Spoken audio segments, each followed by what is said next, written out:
Welcome back everybody to another tutorial video. Today we are going to continue looking at the database, and this time we're going to go over the enemies and the troops tabs.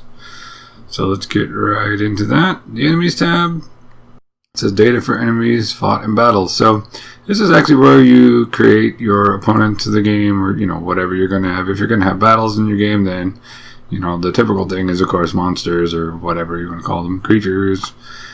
Anyway, but this is where you actually create the individual ones. So now we've got 4 in here by default that we can take a look at. And now here we have their general settings, and it just says basic enemy settings. So you've got their name, so you call them whatever you want their name to show up as in the battle system and everything.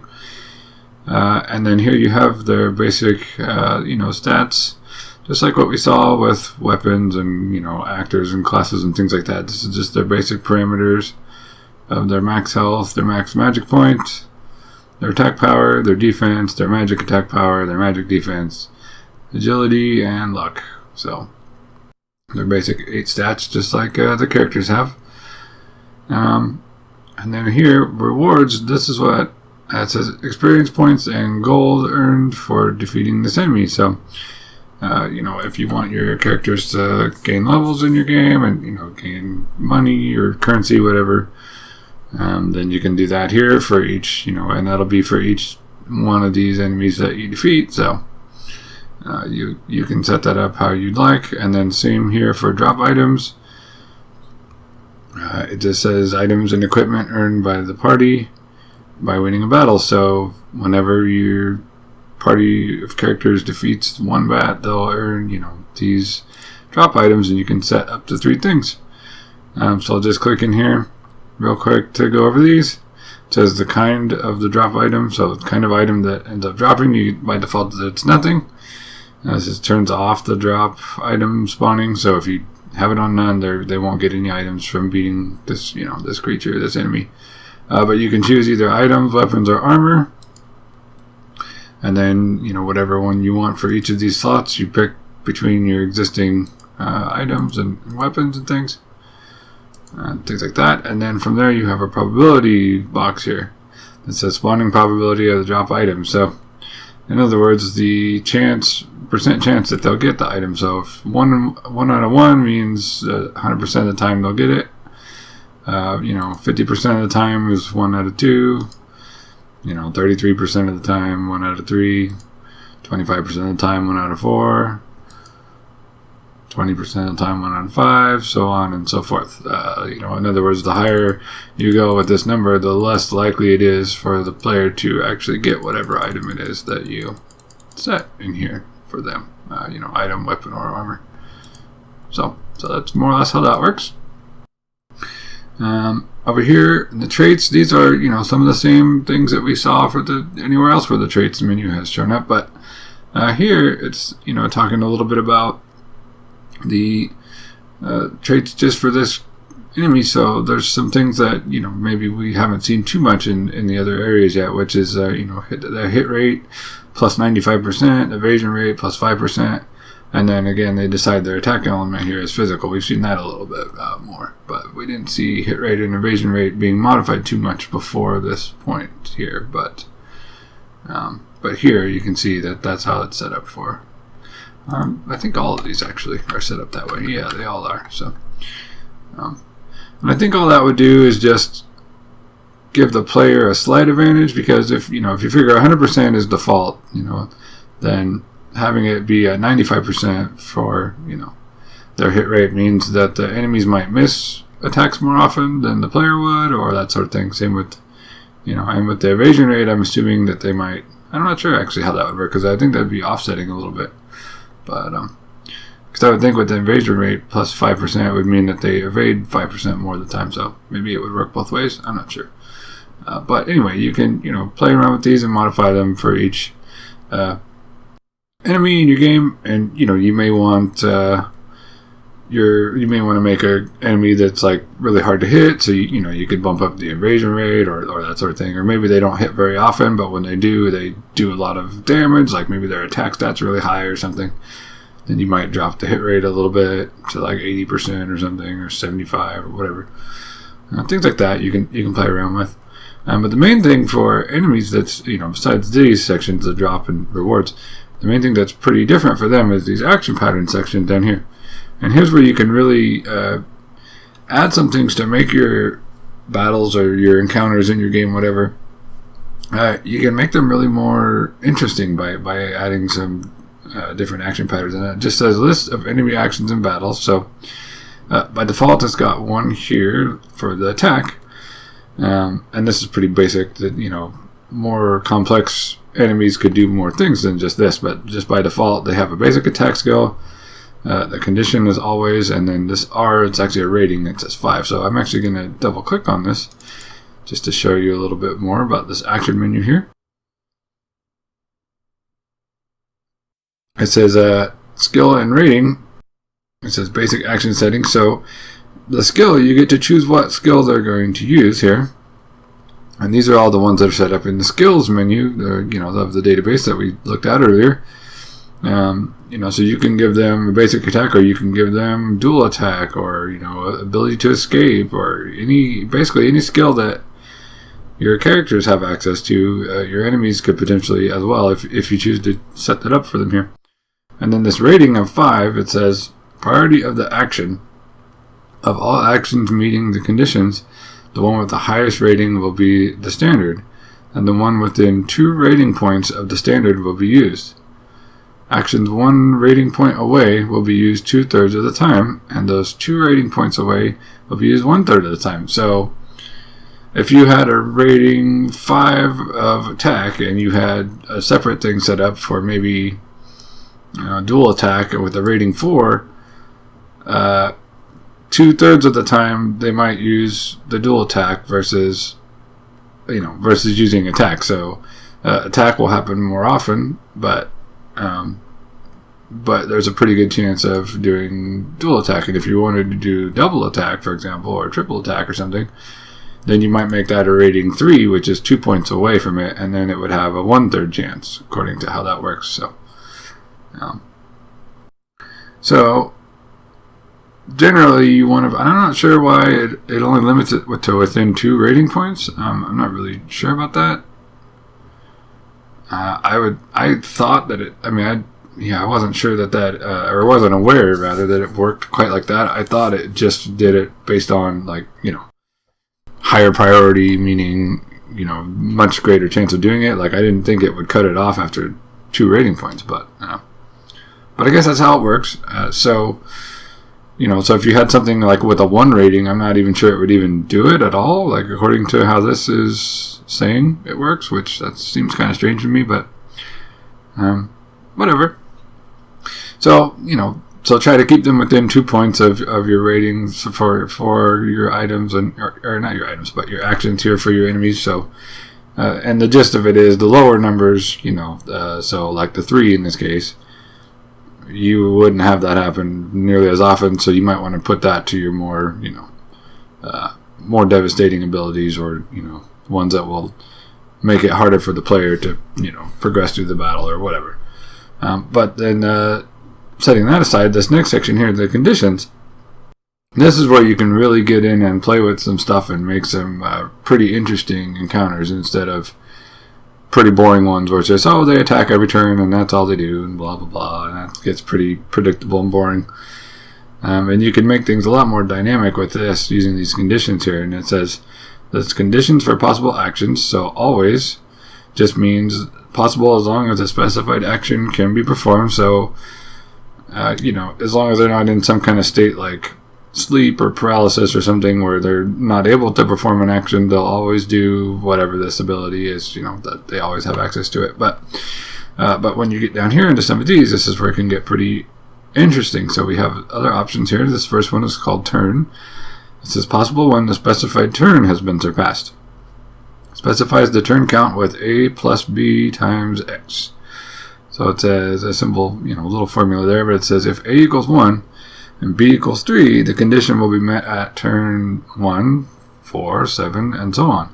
And it says turn 0 has no meaning here. So when we get to the troop section, we'll see a similar dialogue for this, but turn 0 will have a meaning, but in this application, putting in turn 0 would have nothing for this.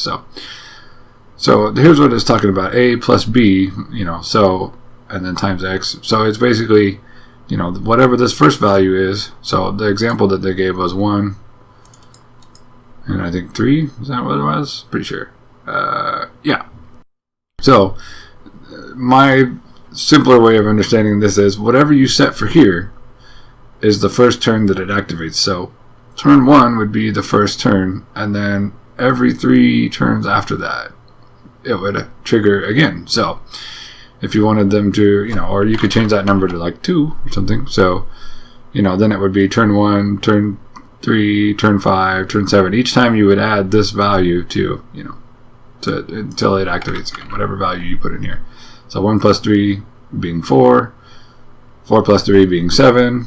Those were the turns, 7 plus 3 being 10. So that it would just keep going on like that until the battle ends.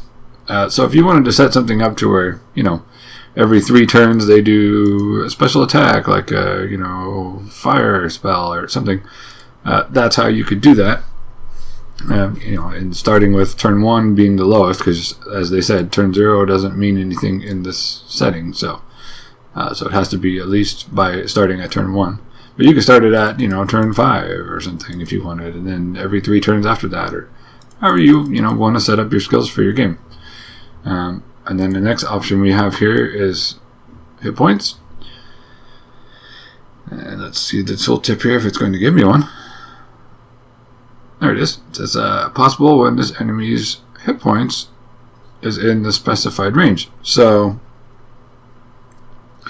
you set the low end here and the high end here. So by default, it's possible anytime if their hit points is anywhere between 0 and 100% of their hit points. So that's all their hit points could possibly be in that range. But say for example you wanted to do something when they reach half their health, then you could set this down to 50% on the high end. So that would only happen when they're at half health or less.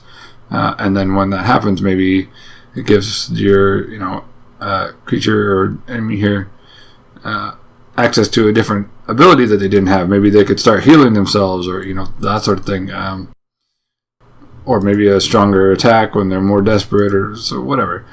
And that's how you can set that up. So you could even do, like, if you didn't want it to be at 0 all the way down, you could do it like 10% or whatever, wherever you want to do it. Or you could do the opposite thing too, where you could do like only when they're at high health, somewhere between 50 and 100% of their health, then they have some ability, and then once they drop below 50% of their health, they get more tired and they can't do that strong ability anymore, or something like that. Whatever tail you want to spin there. And then the MP option, same thing. It's just for the magic points instead of the health points or hit points. So it's possible when this enemy's MP is in the specified range. So you can set up pretty interesting stuff just from those couple. And then here we have for states.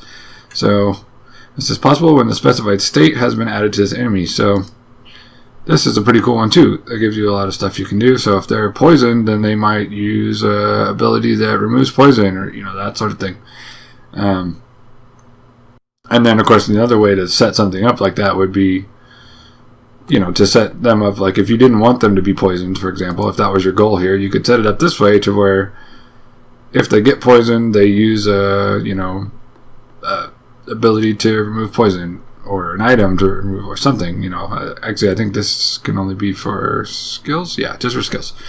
So it'd have to be a skill that you make to remove poison, but you can set it up that way, and then it would use their turn up. That would be the one thing with that. Or the other way to do it is to go in here in the traits like we saw before and give them the state resist to poison, so they'd be immune to poison, and then it just would never set in the first place on them, and then they wouldn't have to use up a turn to use a poison curing skill or whatever. So there's multiple ways you could go about that, but that's just one example. You could do all kinds of stuff too, like you might have some kind of retribution ability where it's like, okay, well, if the player poisons them, then maybe they do triple attack in retaliation or something, like, to where it's a deterring factor for the player. Like, you don't want them to poison them, and it's like, oh, you poisoned them? Well, that was a mistake, because now it's going to get really mad at you, or, that sort of thing. And you could set stuff up like that as well with this sort of setup here. And you can even do stuff if you wanted to with knockout, where you're like, oh, you think you defeated the enemy, but surprise, or as you defeat them, maybe they did some last ditch effort attack, like big surprise attack at the end of when they, you can set that up here too with HP when it reaches 0. So you could just do like 0 to 0%, or like maybe like 5% to 0% or something. And that would be sort of same sort of thing, where it's like, oh, well, they're really close to losing all their health, and now you made it within this 5% health window, and so there's going to be this consequence for, getting them down that low health, but not quite defeating them, or whatever. Just some ideas.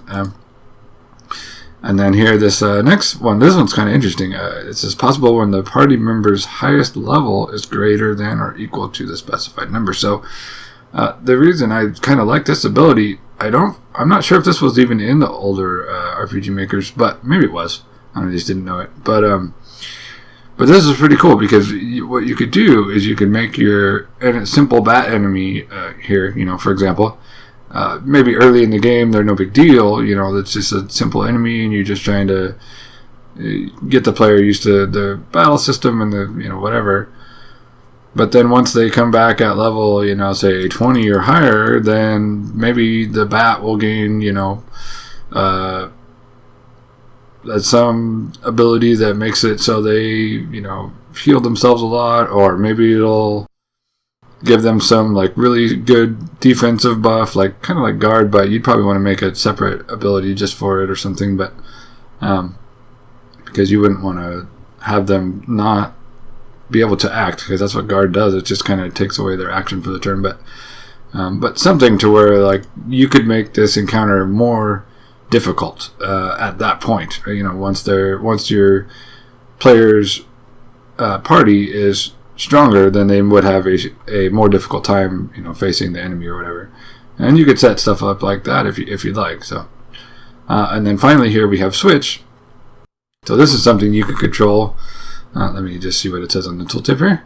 It says possible when the specified switch is on. So just like we've seen with before with switches and controlling different parts of the game, you can create a switch that activates here. And so and then that's something that's pretty powerful that you could control, anywhere else in the game, really. So maybe, I'm not sure. I was just trying to think of an example off the top of my head, but maybe something happens where the player, does something in a quest, and maybe all the bats like want to take revenge on the player for wrecking their home or something, or or whatever. Maybe they like wreck their home as a side effect of going through a dungeon or something, and then all the bats get angry at them after that. And so you could make a switch that says, bats are angry at player, and then from then on in the game, maybe the bats get, a fire spell or a spark spell or triple attack or something that they didn't have before,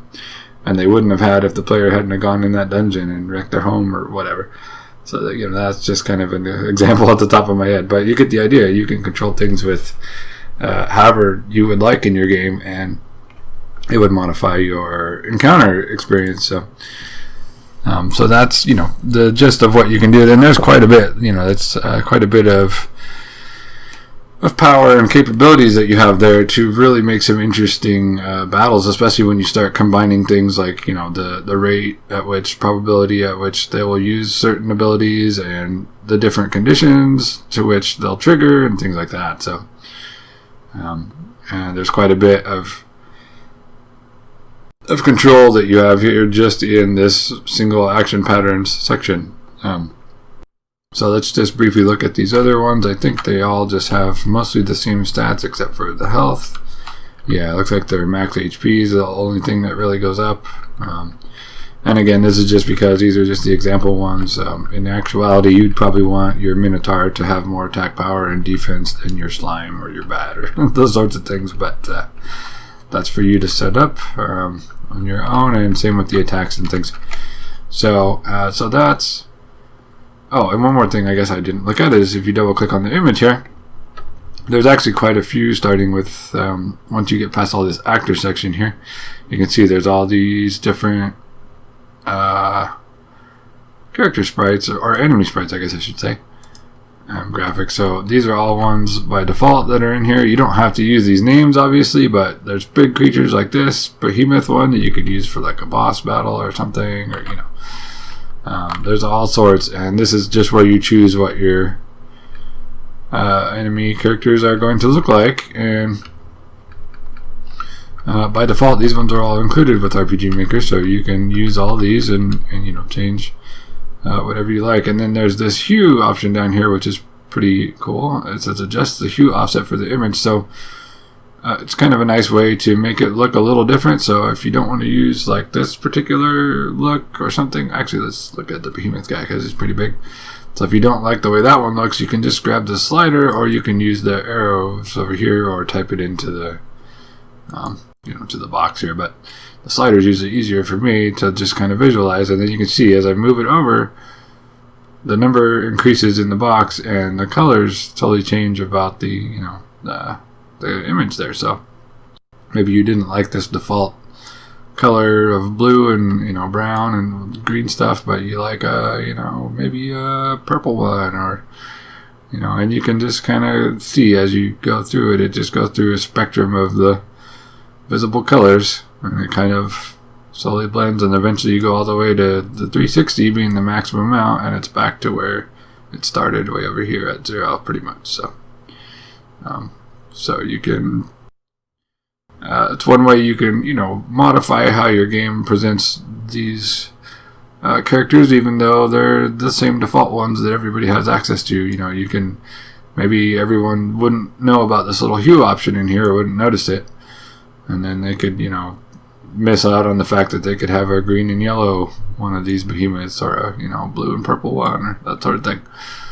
So, and that's how you can go ahead and change that. And then if you click, you can see if you click on any of these others, it retains the hue setting, whatever you set it at. So you say, okay, I want to see what a blue and assassin looks like, or a blue, and each one will change a little bit, but you can see it's like a blue wing bat with orangish red color on the on the face, on its head and things, and then all these colors change, and so it can really make quite a big difference, especially on these larger, more detailed characters, because most of their colors really change. So this one was full of reds and purples and oranges, but then you change it to somewhere in the middle, and all of a sudden it's blues and greens and yellows and things like that. So so that's how you can do that, and you can set that up for each of your different enemies. And of course, as we've seen before, we go to change maximum if you want to add more enemies, and you just change that maximum number and it fills down the list. Because as you can see, there's a lot more than just bats, slimes, orcs, and minotaurs in here. You can use angels, assassins, behemoths, captains if you want to fight against humans or whatever, Cerberus and Chimera and cockatrice and all sorts of things. There's a whole bunch of things. So if you can just use the same names if you'd like. You could call this creature a gargoyle, or you could name it something totally different, if that fits better for you. So and then, so you get the idea here. So that's how you add enemies.